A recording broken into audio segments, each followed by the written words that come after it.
Assalamu alaikum wa rahmatullah. I'm going to talk today about vulvar cancer, vulvar warts, and it's a fairly simple, really, subject. But sometimes we tend not to have the tendency to deal with this patient, and we usually prefer to refer them to other specialty.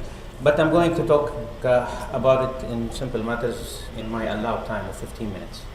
So first, I'm going to talk about a few words about papillomavirus. Everybody know it's a double-stranded DNA that is highly specific for human, hence the name human papillomavirus.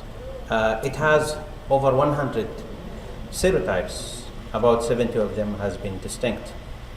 And it causes many other diseases. These are some of the diseases that are caused by the human papillomavirus. Some of them are quite common, like the plantar warts and the common warts affecting children and adults, and some which is related to the lecture, which is warts. Now, there are 35 types of HPV that actually affects the genital or the anogenital area. Some of them are high risk oncogenic viruses, and others are low risk, and there are some that are intermediate risk. The ones that we deal mostly with in cases of squamous cell carcinoma are 16 and 18, as everybody knows, and the ones that are mostly related to benign disease and low epithelial disease, low-grade epithelial disease are 6 and 11. Now, how does the woman acquire the disease, or let's say the general population acquires the disease? Women in generally acquires the disease through intercourse, vaginally or anally, and also some women with more sexual partners are at a higher risk really of developing the disease. It seems that most of the infections resolve by its own within 2 years of time. However, the prevalence was found to be higher in younger women compared to older women. It's about 36% in 25 years of age or younger, and it goes down to 2% in women larger than 45 years of age. In men, the vulvar warts mostly affect the penile area and the perianal area, and in immunocompromised patients, the warts can usually present in higher sizes, big warts, and they're usually more frequent in HIV-infected individuals and patients with other sexually transmitted disease. In children, the warts usually present, the non-genital warts are fairly common, as everybody knows, and it resolves by its own.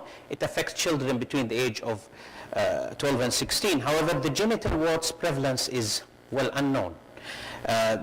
The age by which children are being affected is young, about 2.8 to 6 years of age.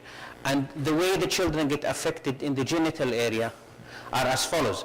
Either there are heteroinculation, where the children get the infection from the caregiver and get infected in the genital areas, or it is autoinculation, where the children infect their own in the genital areas. Sexual abuse is also a cause of genital warts in children. The other causes, as everybody knows, prenatal or perinatal, that can cause the children to develop the disease. Also transmission from vomits, using towels, etc. Now, how do they present? They can present as small warts that we see sometimes in the clinic or that are referred to the dermatologist, or they can present with huge warts, sometimes obscuring even the defecation. The symptoms can range from asymptomatic, as most of them, but others can have pruritus, burning sensation, itchiness, etc. Now, in regard to the treatment, there are very important facts that we know. If we're talking about vulval warts, it's really not necessary to identify what type of HPV that causes that, because we believe that we are dealing with a benign disease. However, there are some conditions that require the physician to take a biopsy to confirm. And one of the most important conditions is if the physician is unsure. And of course, we are talking about someone who is well experienced with dealing with vulvar warts, and if they are unsure that this is a benign disease, it is fair and it is acceptable to take a biopsy. If the lesion itself contains blood, necrosis, ulceration, and it has a sudden growth, it is acceptable to take a biopsy.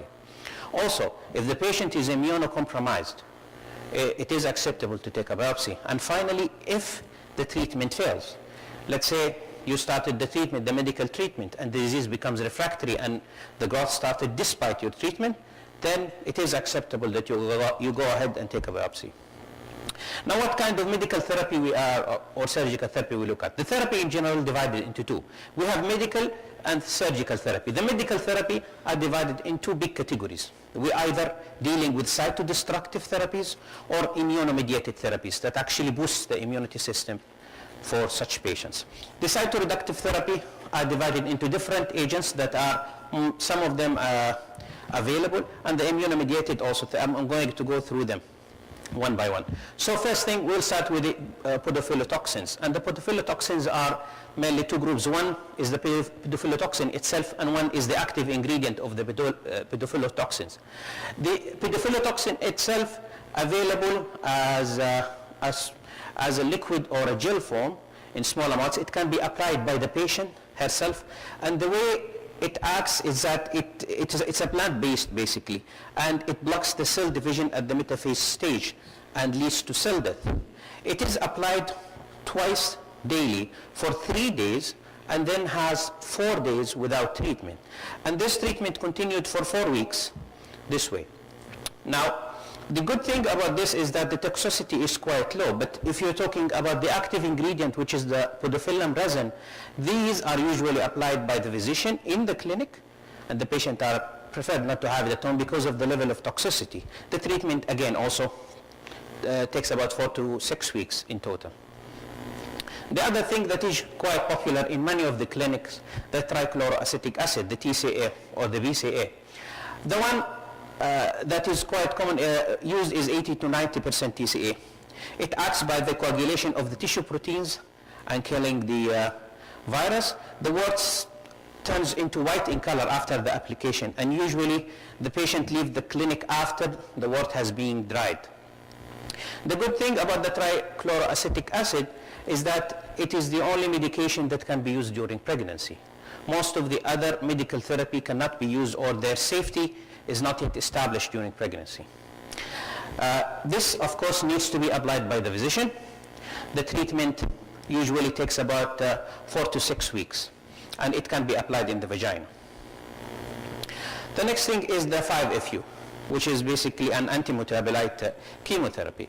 The 5-FU was probably more popular in the past. Currently, there are a gel form available of the 5-FU that can be used. The problem, it is not FDA approved, and of course it's contraindicated in pregnancy. It have numerous side effects, including burning sensation, pain, and inflammation at the site of the injection. It is available, as I said, in gel form that can be injected intralesionally within the lesion itself. Next is quite popular medications, imiquimod or Aldara by the other name. This is an a boosting immuno medication that basically act on the local cytokines and increasing the production of interferons at the location of the wart. Its safety in pregnancy is not yet well established. There isn't enough study so far. It can be applied by the patient herself. It comes in small sachets that can be applied to the warts locally. The response rate could range from 70 to 80, partial and complete, and we're talking about complete, we're talking about 40 to 70% complete resolution.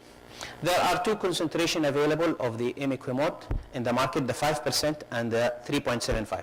The 5% treatment is usually 3 times per week, and then the treatment continues for 16 weeks. While if we're dealing with the 3.75, the treatment on a daily basis, and it's extended up to 8 weeks. The problem with the imiquimod is the cost, because based on the size of the warts, the number of sachets that are used gets more, and basically the cost is more.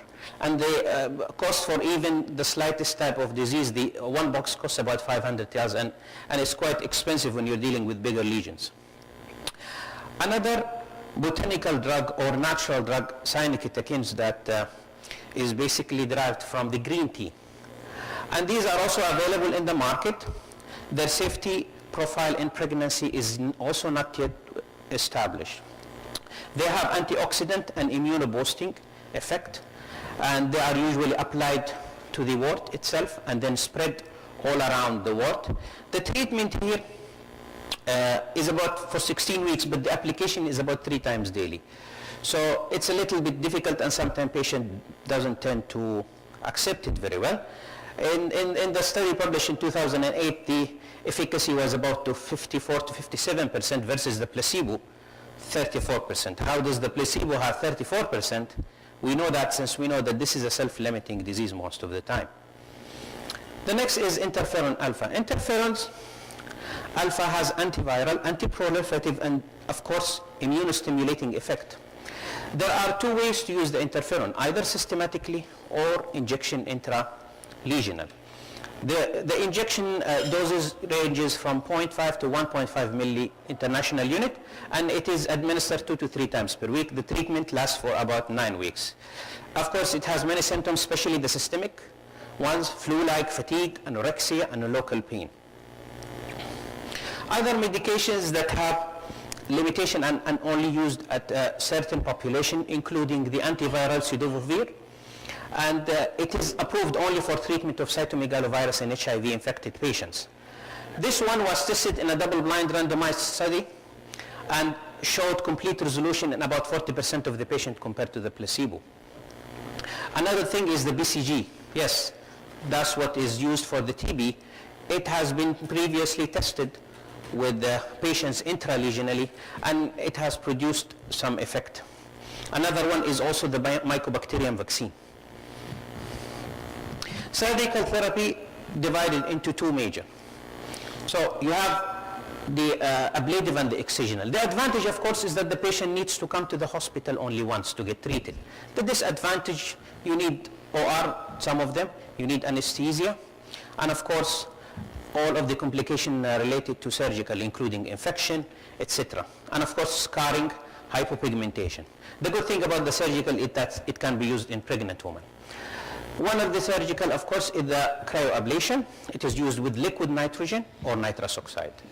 It needs local anesthesia. It can be applied with a cotton or applied with a smaller spray, a fine spray.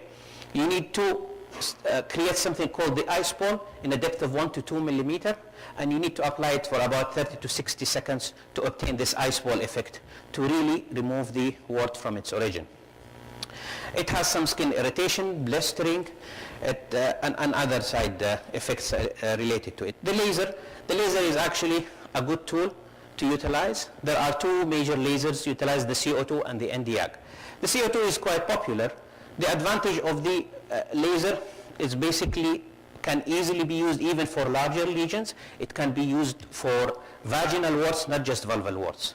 The disadvantage, of course, it requires specific training. It requires specific instruments to be available that can be applied, and not all of the hospital, as far as I believe, have those instruments. Other thing is that it causes hypopigmentation. If it was applied in an improper way, it causes a lot of pain. And of course, post-treatment, they require good hygiene to the vulva. Next thing is excision, and excision is basic. Most of the time we do excision in 2 major conditions. One, if we really require a histological diagnosis. Another thing is if you are dealing with a large exophilic lesion that you need to remove before you treat the base of the lesion. It's mostly utilized for larger lesion, and of course it has all of the complications of any excisional procedure, including pain, infection, etc. Next is electrocautery. Electrocautery is similar to cryo. However, it's actually more effective than cryo. However, the problem is you need anesthesia, you need an OR to apply it. Ultrasonic aspiration has been tried before, and infrared coagulation has been tried previously, and it has similar effect really to laser therapy. Now, the question is what to choose. The most important thing is, regardless of what methods that we use, the recurrence is quite high. It ranges from 30 to 70%. Now, spontaneous regression do occur in about 20 to 30% of the patients. There are no evidence to suggest that there is one method superior to the other. Each method is used selectively for every patient according to their need. If there was no pregnancy and the disease was limited to the vulva, one of the supportive therapies like imiquimod is good. Pidofilitoxin is another choice, and also the green tea. If it failed, tricyclic trichloroacetic acid is a good choice.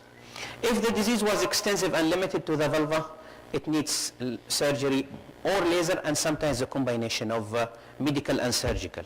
If the disease was to the vagina, trichloroacetic acid can be used, interferons and laser therapy. Of course, if there is a refractory disease, we always have to take a biopsy to confirm. In pregnant women, we are limited. The issue is HPV prevalence do increase during pregnancy, and the disease could worsen. So trichloroacetic acid surgical therapy can be utilized if needed, but it is preferred that the treatment is done in the third trimester, especially if the wart is obscuring the delivery. Now in children, again, most of the condyloma disappear by its own. In cases of children who are immunocompromised or who have basically developed an emotional stress or social problems related to the warts, it's better to use something as the imiquimod or the bifidobacterium to treat it, because it resolves by its own. In immunocompromised, again, as we stated before, biopsy is necessary. Especially HIV patient could harbor different serotypes of the HPV. Again, imiquimod or any immunostimulating is useful for those, sometimes even with addition of cidofovir. The fetal transmission, which is important to many of us. This is a big subject, so I'll try to limit in a few words here. Now, children of affected mothers can develop mucosal, conjunctional or laryngeal disease, or dangerously develop what is called a recurrent respiratory papillomatosis, the juvenile type. There are no randomized trials that actually compare women who have the HPV and have the symptoms versus those who do not have the symptoms versus those who has been treated. However, most of the data obtained here are being collected from small trials. The transmission rate in the normal delivery is about 7 in 1,000. We know very well that cesarean section is not protective against respiratory papillomatosis in children.